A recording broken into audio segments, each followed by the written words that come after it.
Hindu Muslim ಭಾವೈಕ್ಯತೆಯ ಹಬ್ಬವಾದ Muharram ಹಬ್ಬವನ್ನು ಆಲ್ದಾಳ ಗ್ರಾಮದಲ್ಲಿ ಬಹಳ ವಿಜೃಂಭಣೆಯಿಂದ ಆಚರಣೆ ಮಾಡಲಾಯಿತು.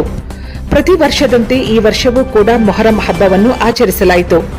ಈ ವರ್ಷವೂ ಕೂಡ ಗ್ರಾಮಸ್ಥರು ಜಾತಿ ಭೇದ ಮರೆತು ಯಾವುದೇ ಸಂಘರ್ಷಕ್ಕೆ ಎಡೆ ಮಾಡಿಕೊಡದೆ ಸೈಯದ್ ಕಾಸಿಂ ಹಸನ್ ಹುಸೇನಿ ದೇವರ ಕೃಪೆಗೆ ಪಾತ್ರರಾದರು.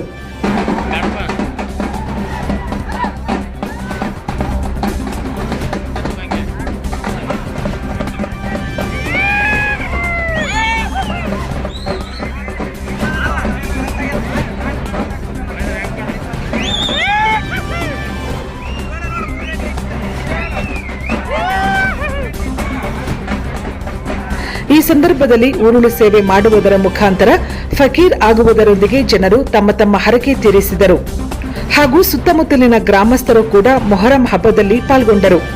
ಶಾಂತಿಯುತವಾಗಿ ಸೌಹಾರ್ದತೆಯೊಂದಿಗೆ ದಪ್ಪನ್ ಕಾರ್ಯಕ್ರಮವು ಯಶಸ್ವಿಗೊಳಿಸಲಾಯಿತು. ಈ ಸಂದರ್ಭದಲ್ಲಿ ಗ್ರಾಮಸ್ಥರು ಹಾಗೂ ಸುತ್ತಮುತ್ತಲಿನ ಊರುಗಳ ಜನರು ಭಾಗಿಯಾಗಿ ಬಹಳ ಅರ್ಥಪೂರ್ಣವಾಗಿ ಯಶಸ್ವಿಗೊಳಿಸಿದರು.